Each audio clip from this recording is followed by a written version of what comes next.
اعوذ باللہ من الشیطان الرجیم بسم اللہ الرحمن الرحیم الحمد للہ رب العالمین الرحمن الرحیم مالک یوم الدین ایاک نعبد و ایاک نستعین اہدنا الصراط المستقیم صراط الذین انعمت علیہم غیر المغضوب علیہم ولا الضالین آمین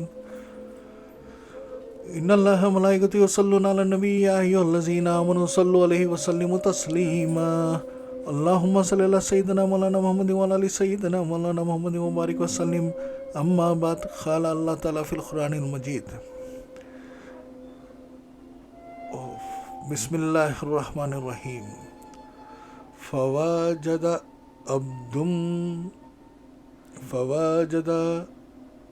عبدا من عبادنا آتیناہ رحمتا من عندنا وعلمناہ من لدنا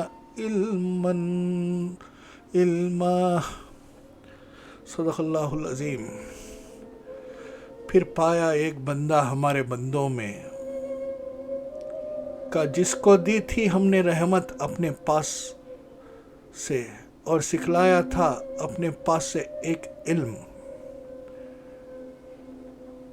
پھر پایا ایک بندہ ہمارے بندوں میں یا بندوں میں کا پھر پایا ایک بندہ ہمارے بندوں میں کا جس کو دی تھی ہم نے رحمت اپنے پاس سے اور سکھلایا تھا اپنے پاس سے ایک علم۔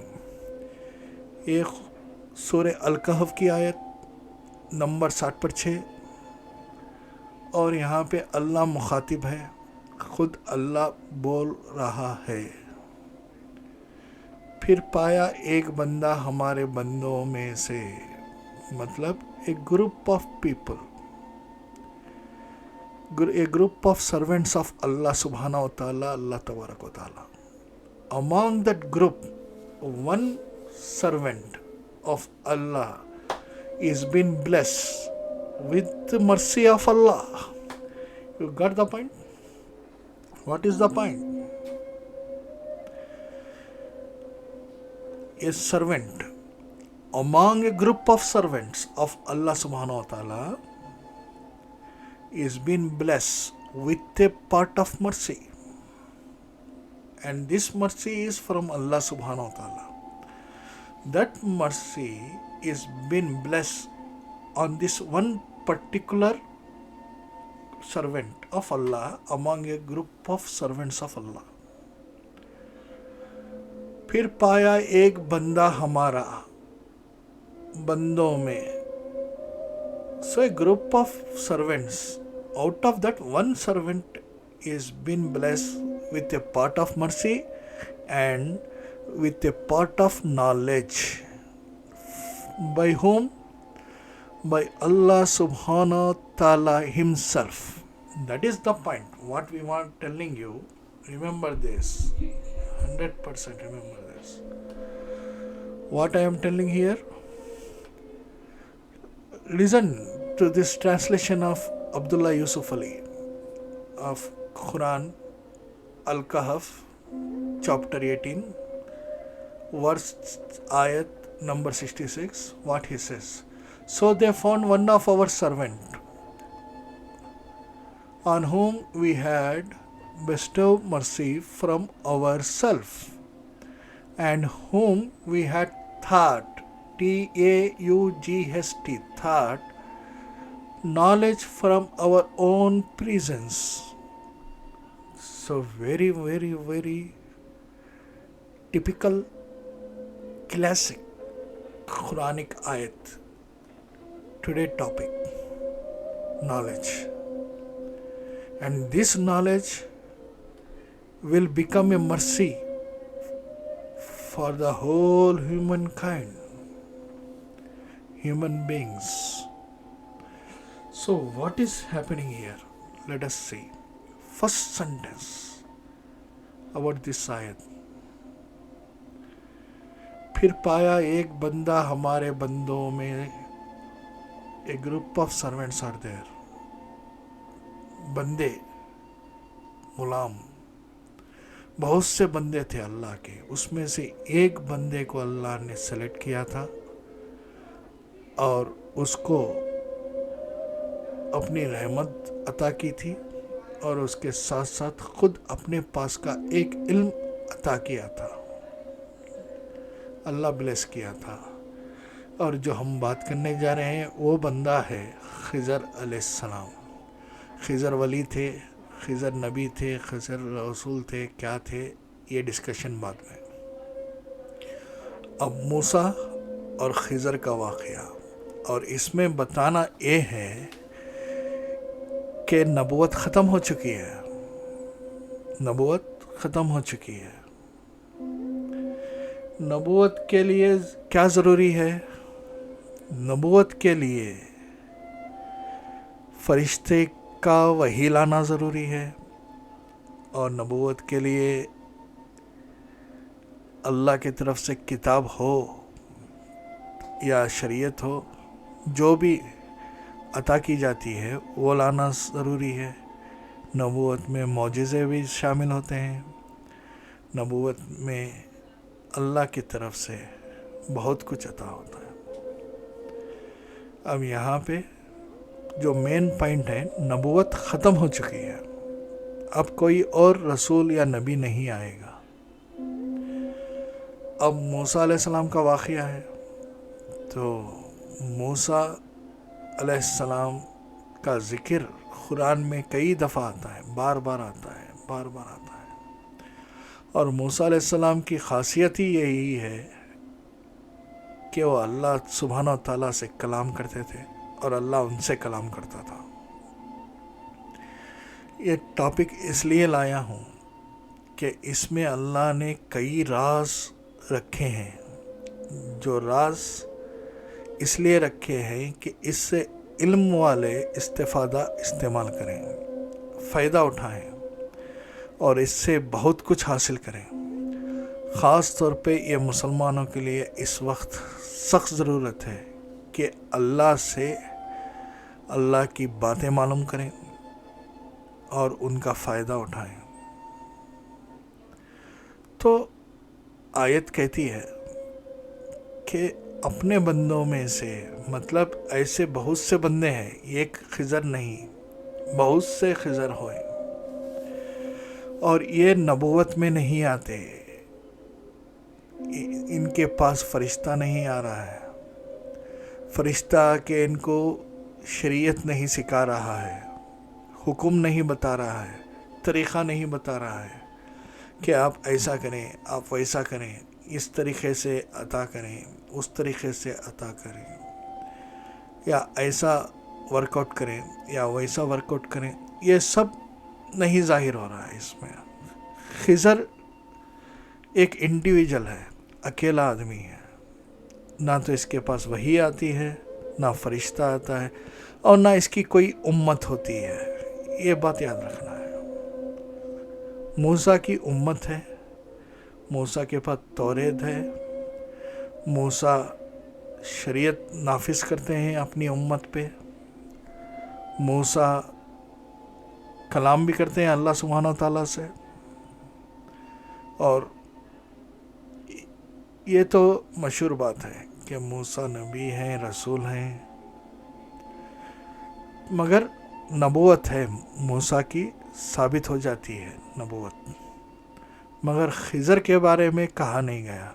بس خضر علیہ السلام کے بارے میں یہ کہہ رہے ہیں کہ ہمارے بندوں میں ایک بندہ جس کو ہم نے رحمت عطا کی اور اپنے یہاں سے علم عطا کیا، تو نہ تو ان کے پیچھے ایک امت ہے، نہ تو ان کے پاس فرشتہ آ رہا ہے، نہ تو وحی اتر رہی ہے، یہ خود انڈیویجول ہیں، اکیلے ہیں، اور خود فیصلے لیتے ہیں اور خود کام کرتے ہیں، یہ بتایا گیا۔ تو اب یہ بات جو میں کہنے جا رہا ہوں اس کے اوپر غور کرنا۔ نبوت کا سلسلہ ختم ہو چکا، نہ فرشتہ زمین پہ آئے گا، نہ اللہ کا پیغام لائے گا، نہ وحی اترے گی، سب ختم ہو چکا، خاتم النبی بنا دیا اللہ کے رسول کو۔ تو اب کوئی پیغمبر کا دعویٰ بھی نہیں کرے گا تو جھوٹا ہوگا اور وہ فتنہ ہوگا. تو ایک بات ثابت ہو گئی کہ نبوت ختم ہو گئی. دوسری بات ہے نبوت کے بغیر بھی ایک ایسا آدمی موجود ہے جو اللہ کے پاس سے اپنی رحمت حاصل کیا ہے, اللہ کی رحمت حاصل کیا ہے, اور ساتھ ہی ساتھ خود فیصلے کرتا ہے. اللہ نے ایسا علم دیا ہے کہ وہ خود اپنے آپ سے فیصلے کر رہا ہے. تو یہی بات غور کرنے والی ہے, کیوں خضر کو ایسا علم عطا کیا گیا. تو بات چالو ہوتی ہے. بنی اسرائیل کے لوگوں کے درمیان موسیٰ کھڑے ہیں اور موسیٰ بیان کر رہے ہیں, خطبہ دے رہے ہیں. بہت سے لوگ متاثر ہو گئے. آخر میں جب خطبہ ختم ہوا, لوگ اپنے آنکھ سے آنسو پوچھ لیے. تو ایک بندے نے سوال کیا, موسیٰ جو علم کی باتیں آپ نے ہم لوگوں کو سنائی, بہت اچھا انداز بیان کیا, ہم سب رو لیے. یہ مفہوم ہے بھائی, ایکسپلینیشن ہے. تمہارے سے زیادہ اس وقت اس زمین پہ علم رکھنے والا کوئی موجود ہے؟ تو نبوت کی جاب پہ منصوب تھے. حضرت موسیٰ کو نبوت کی جاب دی گئی تھی, ڈیزگنیشن تھا نبوت کا. اس سے بڑھ کر کوئی اور ڈیزگنیشن ہوتا ہی نہیں. تو جو نبی ہوتا ہے, جو رسول ہوتا ہے, اس کو اللہ کے یہاں سے پورا علم عطا ہوتا ہے, مشرق سے مغرب, جنوب سے کہاں تک بھائی. تو 4 ڈائریکشنز میں بھی اللہ تعالیٰ اس کو پوری کائنات کا علم سمجھا دیا ہوتا ہے. نبوت میں رسول نبی دونوں کو آ چکا ہوتا ہے. رسول الگ ہوتا ہے, نبی الگ ہوتا ہے. تو اللہ کے یہاں سے بہت بڑا ڈیزگنیشن ہوتا ہے, بڑا منصوب ہوتا ہے, کیا بولتے ہیں اس کو, بہت بڑا ذمہ داری کا کام رہتا ہے نبوت کا. تو اس کو نبوت دے دی گئی تھی. تو موسیٰ نبوت کے دعوے دار تھے, نبوت حاصل کر چکے تھے. تو جواب دیا کہ بے شک بھائی, اس وقت میں ہی سب میں بڑا علم رکھنے والا ہوں. تو اللہ سبحانہ وتعالیٰ نے فوراً وحی اتار دی موسیٰ کو, بھائی تیرے سے زیادہ علم رکھنے والا اور کوئی موجود ہے. تو موسیٰ تڑپ اٹھے, کہنے لگے کہ اللہ میں نبوت پہ ہوں, نبوت مجھے حاصل ہوئی ہے, تو ایسا کون سی چیز ہے, کون سا شخص ہے, کون سا بندہ ہے جس کو مجھ سے زیادہ علم دیا گیا ہے. تو اللہ نے کہا بھائی جہاں پہ 2 ندیاں ملتے ہیں, 2 دریا ملتے ہیں, 2 اوشنس ملتے ہیں, وہاں پہ ہمارا بندہ بیٹھا ہوا ہے. اس کو ہم نے اپنے یہاں سے رحمت عطا کی ہے, اور اپنا یہاں سے خود میرے اپنے پاس سے علم عطا ہوا ہے. مطلب اس کے پاس فرشتہ بھیجا نہیں گیا تاکہ وہ آ کے اس کو سکھائے کہ علم ایسا ہوتا ہے, شریعت ایسی ہوتی ہے, قانون ایسا ہوتا ہے, اللہ کی کتاب ایسی ہوتی ہے. اللہ خود عطا کر چکے ہیں اس کو. اللہ ہی اس کا استاد ہے, اور کوئی اس کے درمیان نہیں ہے. نہ فرشتہ ہے, نہ کوئی استاد ہے, نہ کوئی نبی ہے, نہ کوئی رسول ہے. اللہ ہی استاد ہے, بندہ یہ شاگرد ہے. تو آیت کے الفاظ اس طریقے سے بتاتے ہیں, بندہ ہمارے بندوں میں کا, مطلب یہ ایک بندہ ہے کئی بندوں میں کا. تو ایک بندے کو سامنے رکھا گیا, اور کتنے ہیں کیا ہیں اس کے اوپر بحث نہیں ہے, اس کے اوپر روشنی نہیں ڈالی گئی. اب آپ کے دماغ کی پہنچ ہے, جتنی آپ کی پہنچ وہاں تک آپ سمجھ سکتے ہیں. تو اللہ خود استاد ہے اس بندے کا جس کو رحمت دی گئی اور علم دیا گیا. اس کے پاس فرشتہ وحی نہیں لاتا, اس کے پاس کوئی احکام نہیں ہوتے ہیں, یہ خود سے فیصلے کرتا ہے. بس یہ بتانا تھا. تو واقعہ شروع ہوتا ہے. تو اللہ سے دریافت کرتے ہیں موسیٰ,